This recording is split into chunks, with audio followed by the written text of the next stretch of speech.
Welcome to the latest episode of Five on the Floor on the Five Reasons Sports Network. Thanks for joining us on your favorite podcast app, Google Podcasts, Apple Podcasts, Spotify, and Red Circle. Also, the Five Reasons YouTube channel. Make sure you hit like, subscribe, and turn the notifications on. Also, check out the great sponsors of the Five Reasons Sports Network. That includes Better Edge. Go to betteredge.com. Use the code 5RSN. That's the number 5RSN. You'll get $20 to play, which is pretty cool because our tournaments, our NFL tournaments, we got another one coming up on Sunday, are only $10 to play. So basically, you get to play in two of them for free. Also, we've got an NBA contest going on right now. Make a bunch of predictions by the end of November. In other words, what happens in the NBA between the last week of October and the entire month of November, and a chance to win some Five Reasons Sports and Better Edge merchandise. So go to betteredge.com, use the code 5, that's the number 5, RSN. And now, today's episode. Down the bitch gang. Five on the floor, ride for my dogs. Where here's the thing, you can check the score. Hustle hard, couple scars, wearing bubble frogs. Just like Butler said, you in trouble, y'all. Kept the floor playing, got it all banned. Y'all seen the block, stop with one hand. And Pat we trust, it's power, have the guts. We here to bring the heat, y'all can hang it up. Welcome to Five on the Floor, a daily insider show on the Miami Heat and the NBA, featuring Ethan Skolnick, Greg Sylvander, and Alex Toledo, plus others from the Five Reasons Sports Network. All right, welcome back to Five on the Floor on the Five Reasons Sports Network. Thanks for joining us. Today's floor plan, I've got Greg Sylvander. You can follow him at Greg Sylvander. I got Alex Toledo. You can follow him at Tropical Blanket. And what we're going to do today is break down the Heat's final roster decisions, because it appears that they are done after training camp. This is the roster that they're taking into the season, most likely, starting, of course, next Wednesday at home against the Detroit Pistons.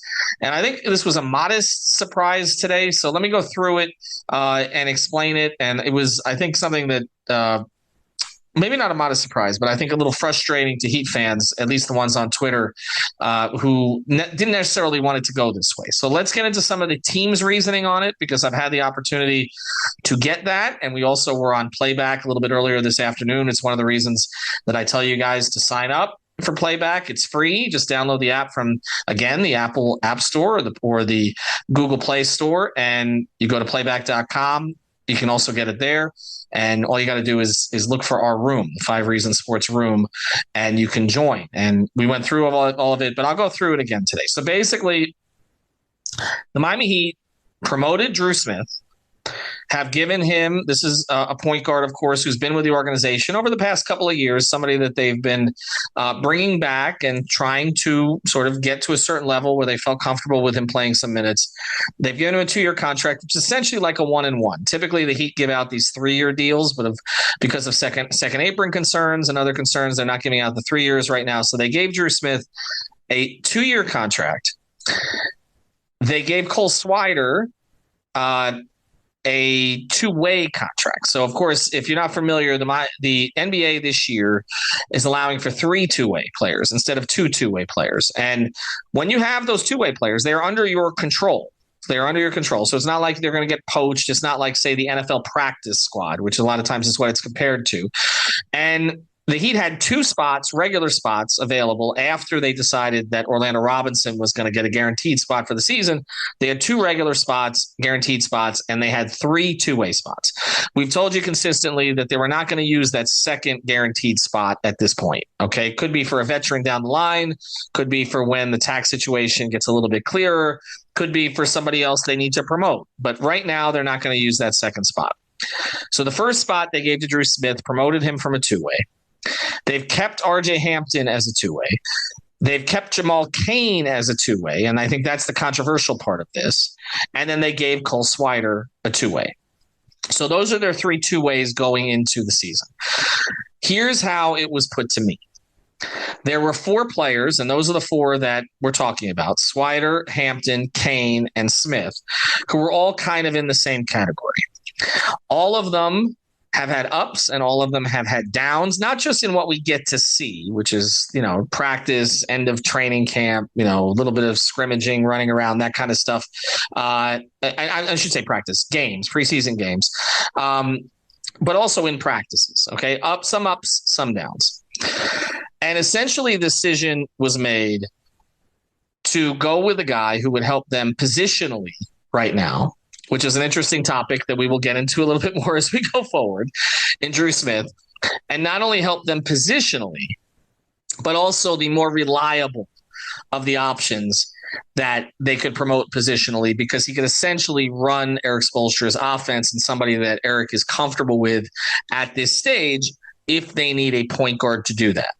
And that they make these choices on players that they choose based on how they believe that they're going to complement their best players.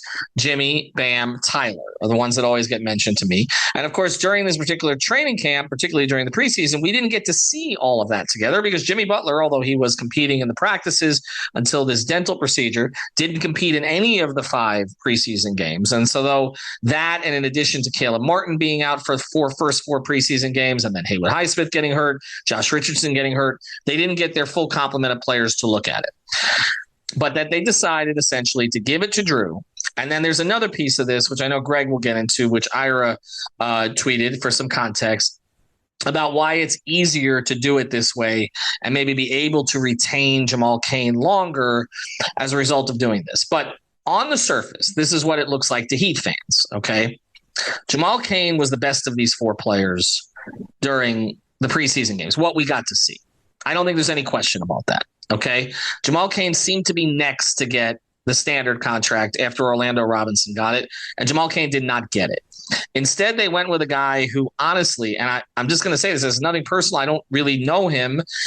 I don't see it. As a player, I trust them on their developmental evaluations. They obviously know a lot more than I do, and they know a lot more than other organizations do because they keep finding these guys. But with all of the others that there's been something. Like even with Gabe Vincent, like at the beginning, it was like, wow, he likes to shoot a lot, but he was like a dog defensively, like at the very start. Like you could see that, like he fit the mold of their Norris Cole, Anthony Carter type point guards, but he looked like he could be a better shooter than a couple of them. So it was going to take some time, but you could see it. Max Strus, movement shooter, looked a little bit like Duncan Robinson, but with a little bit more athleticism and force. Okay. If maybe not quite as an elite a shooter as Duncan. Duncan saw that skill set from the very beginning. Haywood Highsmith, we didn't think he had this kind of ceiling, but we were like, well, the floor is pretty stable with him because he looks like one of their, defensive, like sort of prototypes. And like, he'll be a guy they can plug in right away and he can play. Cain, the athleticism, the 3-and-D stuff. I mean, even like Hassan Whiteside, who obviously they picked up from someone else, where they're like, okay, you can see the skill set there, even if maybe between the years, it's not always going to be where you want it to be. I don't see it with Dru Smith. To me, he doesn't look like an NBA player, but they obviously feel differently. But I'm just giving you their perspective on it. 4 guys in the same bracket, and for reasons of sort of flexibility, contractually, but also what the coach felt like he needed in terms of a guy who he could trust to run his system if others are out, and could fit around their best players without kind of doing too much damage. I don't want to put words in his mouth, but that's how it feels like to me. They went with Dru Smith as the guy to promote. Greg. Sean Rochester said Dru Smith basically just needs to be invisible out there, and that will mean that it's been net positive minutes most likely. And I think that and he's spot on. And that's underwhelming to the fan base. I think that the larger issue here kind of resides with the fact that it's Kyle Lowry and Dru Smith at that spot. And I think just Heat fans expected an upgrade. Maybe not necessarily position by position because that stuff is overblown, but the things that this team needed most, the attributes that you would expect from a lead guard, I just don't see it there. And there's just an element of all of this that feels, are you playing a point guard or are you not playing a point guard? Do you need a point guard or do you not need a point guard? It seems a little bit all over the place, and I understand that probably some of it is by virtue of having to scramble when the Dame thing didn't materialize as you had hoped. But I guess I just would have expected a little bit more, maybe of a proactive approach to the position. Dru Smith is the least of the concerns, frankly. I know everyone's freaking out about that, but you put it great on playback when you said that like the 14th and the 15th guys can't be the barometer for how a season's going to go. Like, what are we doing there? It's more of the aggregate of having Kyle in front of them, that being a big question mark. I cataloged every point guard duo I could think of back to when Riley first arrived. And other than Mike James, Anthony Carter, and Travis Best, this is probably the weirdest, least accomplished at this stage group that they brought in a while. And so that's just going to be interesting for to see them navigate that.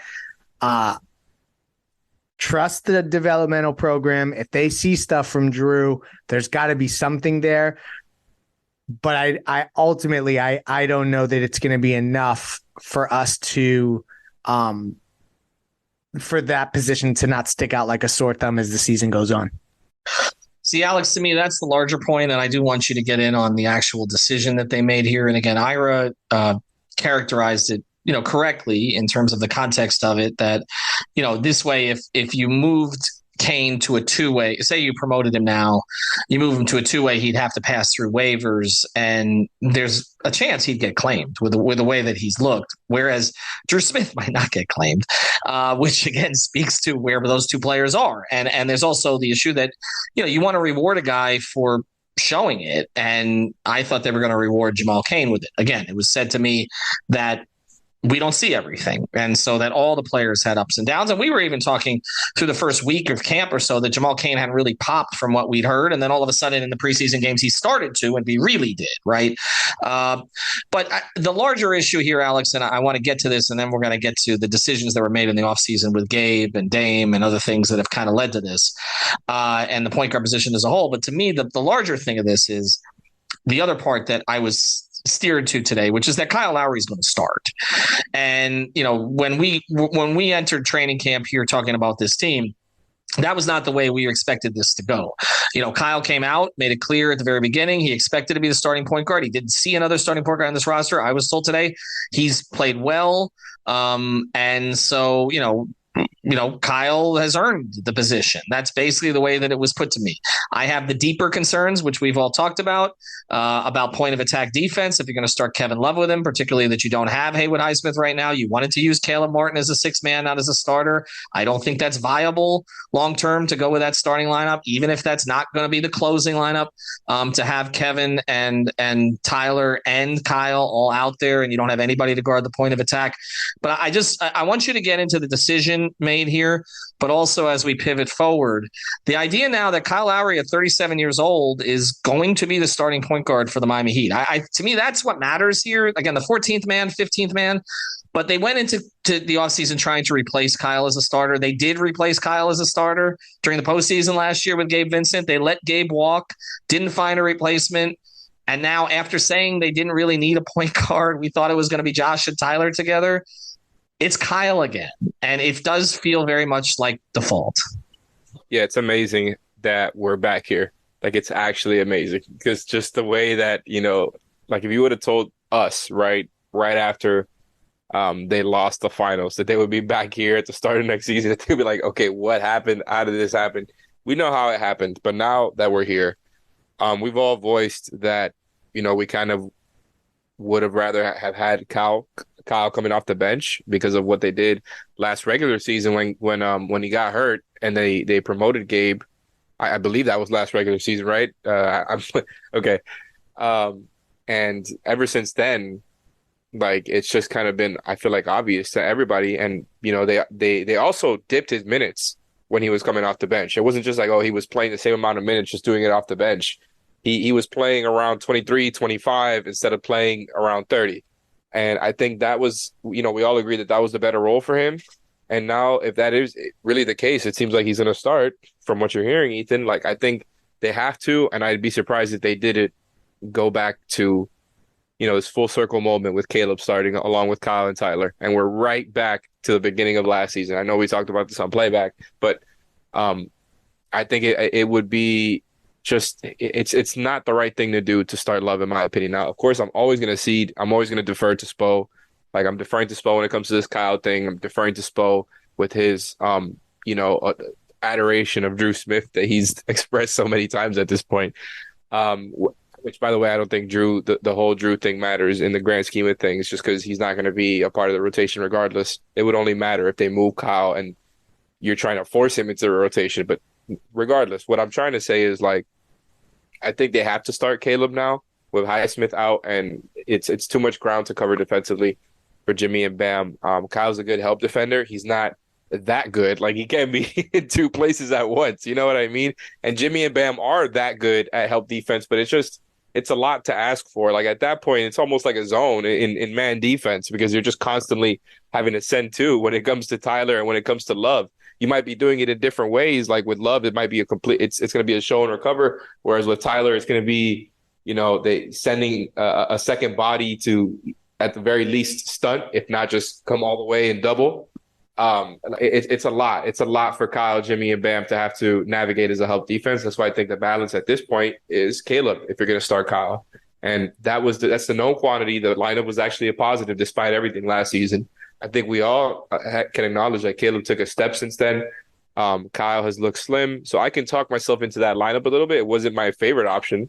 But if that's what Spo wants to do, I defer. And I think, honestly, this whole thing is going to be about figuring out creative ways to get as many people minutes, specifically the young guys, throughout the season. And more than that, figure out what is the best lineup and rotation for you. And who are the guys you trust the most, and what are the lineups you like. And honestly, I don't think the Kyle thing affects it that much. And with Dru Smith, just to quote Ira's tweet, by keeping Cain on a two-way deal, the Heat are better positioned to retain him. Had he been given a standard deal, decision to return him to a two-way deal would have required clearing waivers. Now Smith can be subbed out should a replacement be added. The counter to that is that they could have just, used the other spot, but I don't know if they'll be going over the second apron by using that last spot, and that might be what's going on there. But it seems like at this point we're all more interested in the two ways and in Dru. And look, like I'm not trying to trash Dru in any way. I'm with you, Ethan. I'm with you, Leif. I don't see it with him. I think on the floor, like when you eye test wise, it's like, okay, the defense is pretty solid. The passing is very unspectacular, but not bad. But he's very much just like a ball mover out there. I don't trust the three. And I don't really trust him as somebody going to the rim and finishing either. Like, I think the defense has been the one thing where it's been pretty good. And then I have also his preseason numbers here. And of course they just disappeared, but it was about 30% from the field, 12% from three. And then he had a 21 assist to 12 turnover ratio, which is about 1.75 to 1 when you bring it down, which is just, it's not good across the board. He did much better with assist to turnover wise the last two games. But other than that, I don't really see it with him. And I don't want to say more than that. And I don't think it's going to matter too much. We're talking about 14 to 15 guys here. He should not be playing is where I'm at. Like I said, it'll only matter if Kyle is out and they just are out of bodies. Even then, if you don't bring back a point guard, you have to go all in on what you do have, because you're supposed to be above having a point guard. But that's the larger point here. I mean, the fact that you have to say if Kyle is out, then they were not supposed to be in a position, even after not getting Dame, where it was, if Kyle's was out, how are we scrambling? Because I thought the idea was they were going to play differently. And now we're back to them playing in a more standard way, it looks like, with Kyle Lowry as their starting point guard, who, and let's again be honest, he's a borderline Hall of Famer. I'm not disparaging anything Kyle's done, and we were all in favor of his acquisition at the time. But I mean, he's not bottom third among starting point guards. He's probably bottom 5 among starting point guards. We went through the list of where else he would start. Doesn't mean he couldn't have an effective role for this team, but I had folks in the organization selling me on the idea of managing his minutes off the bench and how he could be effective later in the season and how he could be effective in close of games if they needed him.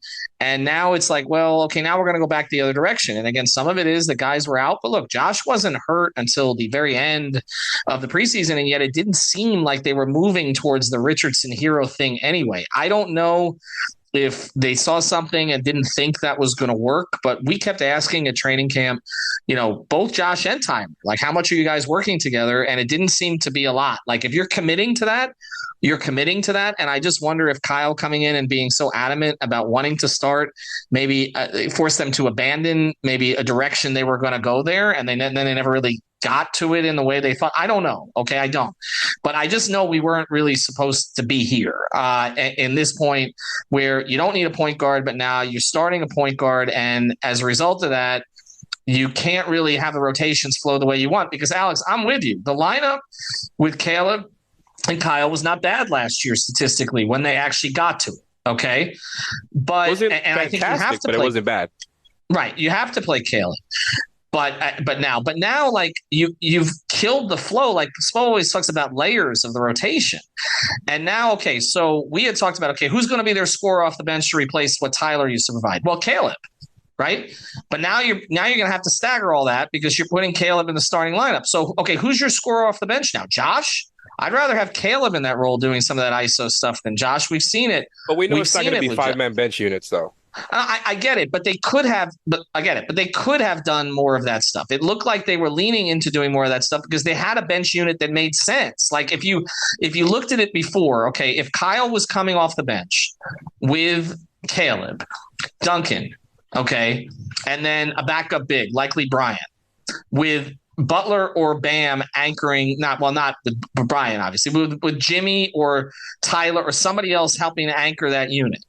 That's how Spoelstra has typically come to his best rotations. That's what he did during the Big Three era, 4-man bench unit, one guy from one star, anchoring it, and all of that, and then he goes to the staggering from there. I get it. But you had a lineup, you had a group off the bench that makes sense. This group doesn't make any sense. You're bringing – so Kyle comes out and then you're not playing Dru Smith, right? So, okay, you're bringing in what? Josh becomes essentially your 6th man. I'd rather have Caleb in that role. I'd rather have Josh as a starter. And Caleb seemed totally cool with the idea of coming off the bench and understood the value of it for him because he could be featured coming off the bench. Now you're putting him back in a starting lineup where he's not going to be featured. So does this mean more minutes for Jaquez, I guess, off the bench, that he'll have a chance to maybe be featured? They got to get bench scoring because that was a huge problem for them for large portions of last season. And I also thought having Kyle off the bench would improve that. I mean, if you're bringing Kyle and Caleb off the bench together with whoever else you're staggering with or with 2 others from the bench and you bring Bryant off from them, I mean, you've got 3 just starting with that from that point, Lowry, Caleb, and Bryant with Duncan's movement shooting. That's not a bad bench group. Now it's like, what are you doing with Kevin? If you're not going to end up starting Kevin, like to me, you can't even play Kevin. Like you can't, right? How do you play Kevin, Greg? I think they're going to start him initially, right? Like they're actually going to try the Kyle, Kevin, Jimmy, Bam. Who's the other guy? Tyler. Like that's going to start, and then we're going to have to see how that works. And you were on with Nate Duncan, who talked about leaning offense. Well, I guess this is the lean offense group. But full circle to last year, exactly a year ago when we were talking about these things. You're right. And I think that's probably where, if you sense angst and frustration from Heat fans that maybe seems over the top or misplaced, I think it has to do with the fact that many of these conversations have been had so extensively. Most Heat fans kind of saw the writing on the wall with Kyle after the last run, that you really needed to fortify stuff around him in order for him to make it to the finish line, essentially. And Gabe really provided that. And so Gabe goes, you don't replace Gabe. Kyle, you said it earlier, Ethan, and it's spot on. By default is essentially starting. And I just think when you look at a team that is ready to make a finals run, coming off of a finals run, it's just a weird vibe. It's not as proactive a vibe as I think most people would have hoped for. Well, and Greg, look, it's not just that the fans know that they didn't plan on this happening with Kyle. The team knows. I mean, even during the preseason or during training camp, when we would ask who the point guard was going to be, no member of the Miami Heat player base said, oh, it's Kyle, because he's the starting point guard.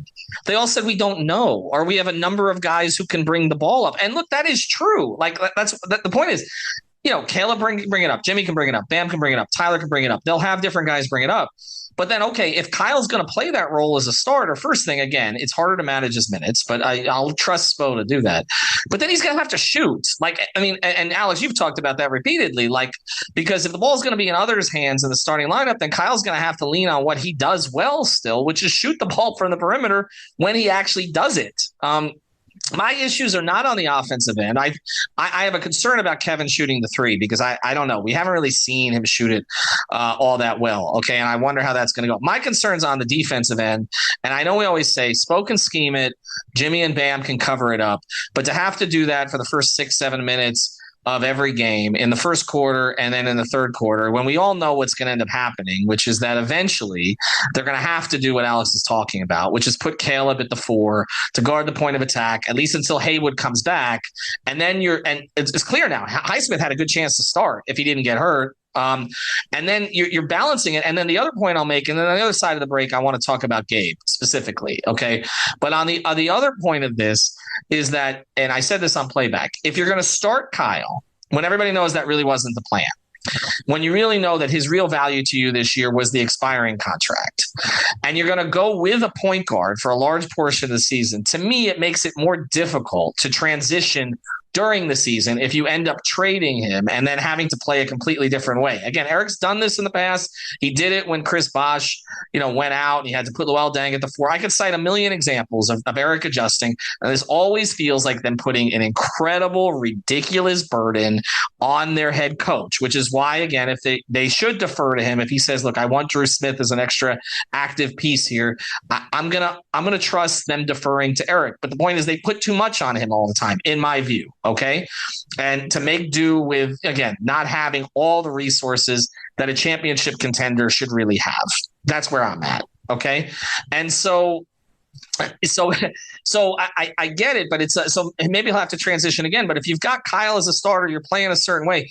Well, then when you trade Kyle, if you trade Kyle because you're moving his contract, you better get a point guard back.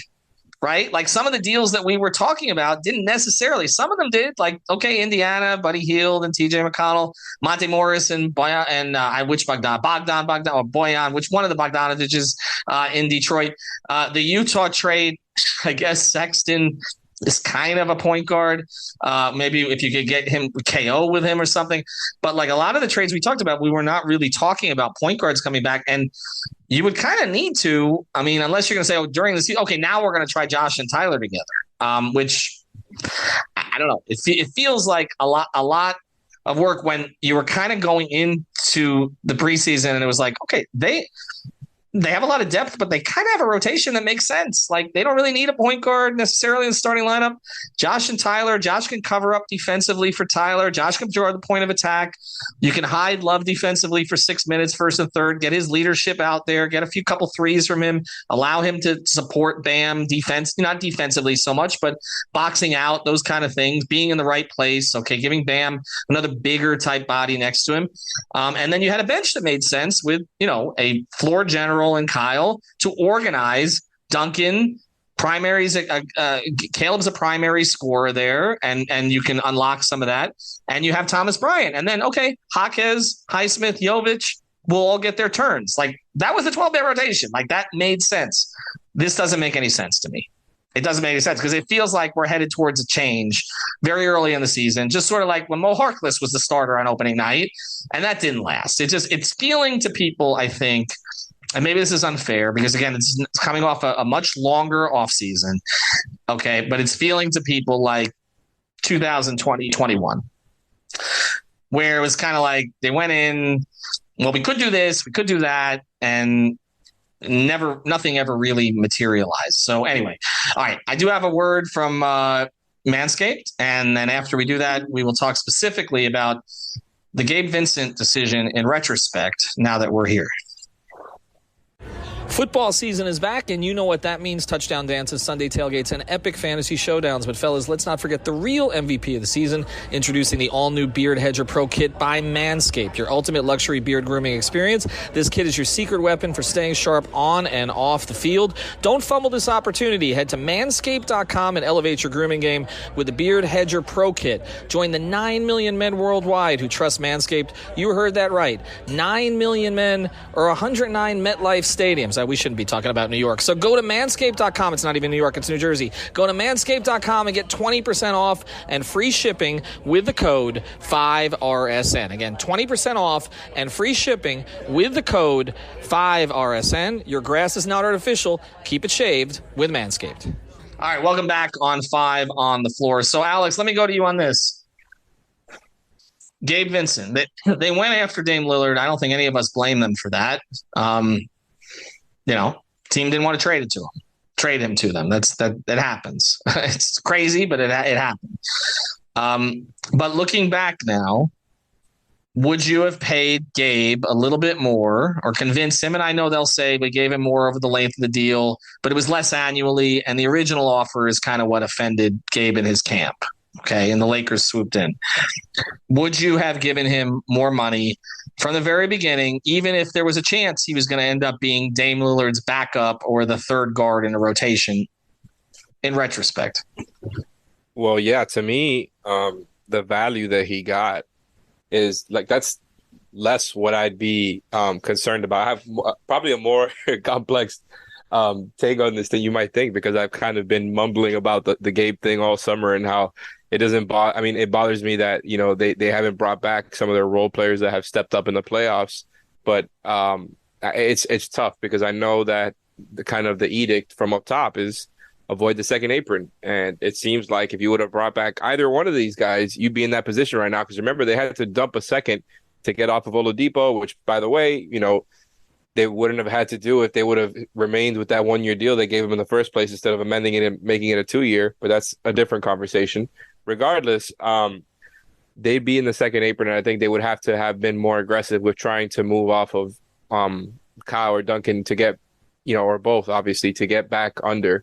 And I think, in my eyes, it's worth it because you'd have the point guard thing resolved whether or not you get Dame.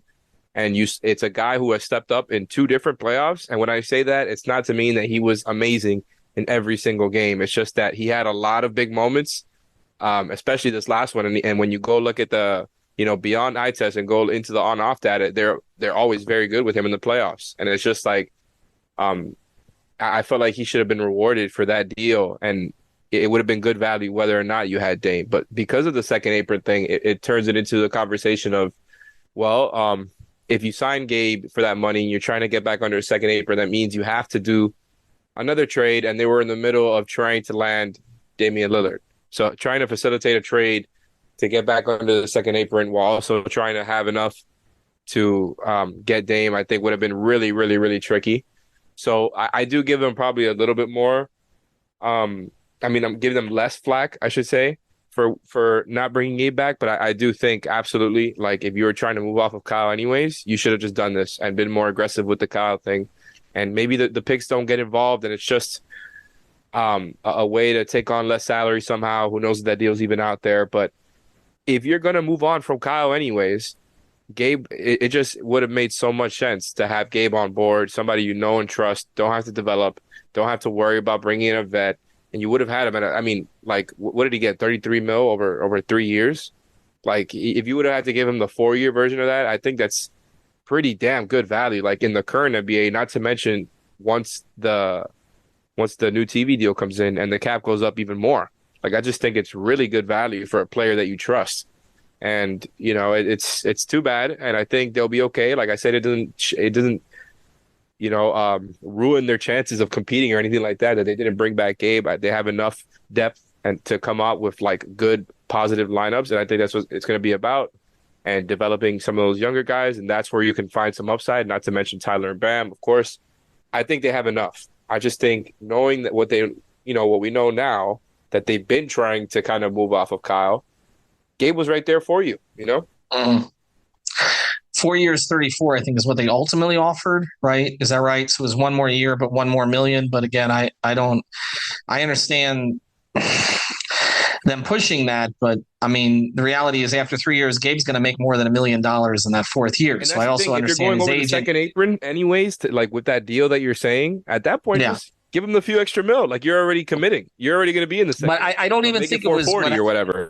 But I don't even think it was what happened at the end. I think it was what happened with him at the beginning. It was because we were tracking all that, and again, his camp was afraid that they were going to be what they perceived. Again, I'm using their words, not ours. Lowballed, and then when they were, I think it was actually worse than they expected. And then when it was kind of like, okay, now we're going to start opening the door, and then you have guys from Modesto, LA jumps in the picture into Lakers. And, they played with a little bit of fire there. Again, I'm not saying it's make or break either. I agree. We didn't think that they'd end up here, but Gabe was playing ahead of Kyle for a reason. Okay, he was. I mean, because there were opportunities to get Kyle back in the starting lineup, and they stuck with Gabe. And a lot of it was because of what what Kyle provided off the bench, which was positive. And now again, if he's going to be effective in that starting lineup to make up for the defensive point of attack problems, he's going to have to shoot the ball when it comes open to him, because that's, again, ball in Jimmy and Bam's hands, actions that are created. And Kyle's going to have those open looks. And a lot of times we've seen him pass out of those. But let me go to this before we close here, Greg. And again, thanks to our sponsors, Manscaped. Use the code 5RSN, Better Edge. That same code, 5RSN. Do you think now that Kyle Lowry will be here, the Heat's starting point guard, because we think that's going to be the case? We could be wrong and they flip it to Hero and Josh here before the start of the season, but it doesn't seem to be trending that way. Do you think Kyle Lowry will be here past the trade deadline? I mean, I probably should say yes, because my track record hasn't been good tracking this stuff throughout this past couple summers, but I will be really disappointed only because we've seen the value of a bloated expiring contract and what that can get you in return if you're willing to take on extra years, if you're willing to add a pick to it. So I just think that they have a chance to improve. It's an easy vehicle to use, a big salary. They can consolidate the roster a bit. So there's lots of stuff that points to it happening, but they're in a weird spot here because they've limited themselves now in what comes back. You're going to have some level of a point guard, to your point. So now the packages, you have to now qualify those. So it just seems like with this roster that was so damn close to a title, we continue to qualify it with, they're not using the last roster spot because XYZ. They're, keeping this player and not trading this player because of XYZ. And it just feels, it feels like Kyle may actually make it. And that's just, I can't believe that I'm actually saying that. But it's just a weird circumstance where if they're holding the chips this tight, this long, it's either because Kyle has no value around the league, and that's just abundantly clear, or they are continuing to just, I guess, keep Jimmy happy. I'm struggling to find the reasons why they wouldn't. I don't think it's that. It's for basketball reasons, I thought it made sense to get rid of Kyle Lowry and swap him out for other people. People think it's personal with me. This was sheer, like when you watch the playoffs, another guy rose up and it appeared as if he was taking more and more of a reduced role. It looked like what Dwayne started to do, where you just did a little less, a little less, a little less. And now it looks like they're going to ask him to do even more. And I just think that that's contrary to where this was trending when last season ended. And then there's the other possibility, which is the one I think the fans are most freaked out about. And if this is what ends up happening, it's going to be hard to defend it, which is that, you end up moving Kyle's deal or something, but you end up doing it to get off Duncan's deal simply so that you can save some money down the road. And I think that's what and you don't even have to move Kyle to get relief, since he's just a $30 million expiring contract now. Right. So but I'm saying like season plays role, and then boom, that's it. You get the flexibility without having to, throw in something. But you don't get a whole lot of flexibility. You don't get a whole lot of flexibility though. Like, it's not like you get salary cap but you get further away from the second. From the tax. I know. And that's what this all keeps coming back to. And I just wish we could start having conversations that are strictly about basketball, but it doesn't seem like that's where this is going to go. What I will say really quick, because I don't want to keep this going for too long, but basically just like if you're going to have the $30 million coming off, just to be the devil's advocate on this, it does kind of open up things basketball wise, because you're still going to be in the tax regardless, but it would open up the ability for them to make more trades if they're just not having to be worried about like, okay, we have to take back less money in a deal because we're too close to the apron. If you're more space away from the apron, even if you're still going to be a tax team, even if you're still past the first apron, I think that might be enough space to make the type of move that people are clamoring for that isn't, a superstar, just like, the Pistons one with Bogdanovich and Morris. I think it'd be easier to make a move like that if you were a little bit, a little further away from the second apron. Maybe trading Duncan is the move, and you keep Kyle to be that expiring. I get it, but I can't do this. I understand everything you're saying, but I understand. But we just keep pushing it down the road, and this could allow them to do this, and this could allow them to do this, and this could allow them to do this. 3 years, and they're starting 37-year-old Kyle Lowry at point guard, and And Kyle's not going to play 82 games. And so we are going to see some of Dru Smith that this is the way that they're going to play, I think. And, and if Kyle pulls a hamstringer, we're going to see Goran Dragic at some point, because I feel like that might be the only thing that gets the fans okay on this. And I know you're not doing this just for the fans. I understand it. I get it. And I understand the rationale about Cain, and you don't want to lose him. So this is not, to me, just to close this episode here, and let's close it. This is not, to me, about again, Dru Smith getting a spot, because we really shouldn't be talking about 13th to 14th spot the same way we shouldn't have been talking about it when it was UD. And then you look again now at, you got 3 2-ways, and this organization knows how to operate with that better than any other organization. They benefit more from it than anyone else. It's why they wanted it.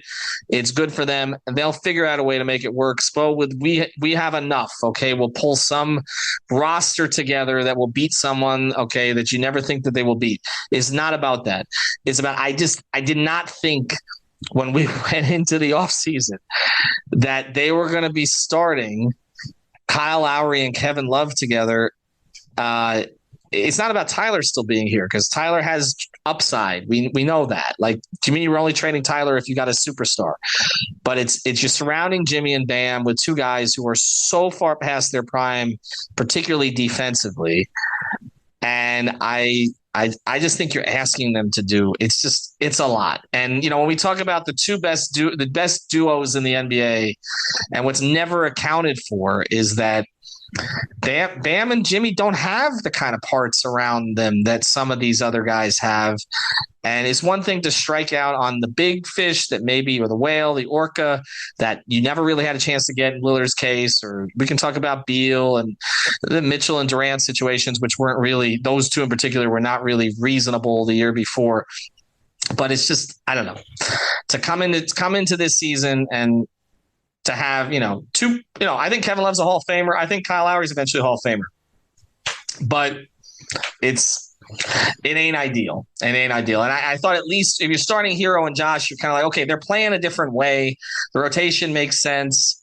Kyle's going to do a great job with that second unit. This is just not the way that I think most Heat fans were hoping that this would play out. We'll see if it works. Thanks to Greg. Thanks to Alex. We'll be back on Sunday. Thank you for listening to the 5 on the Floor on the 5 Regional Sports Network.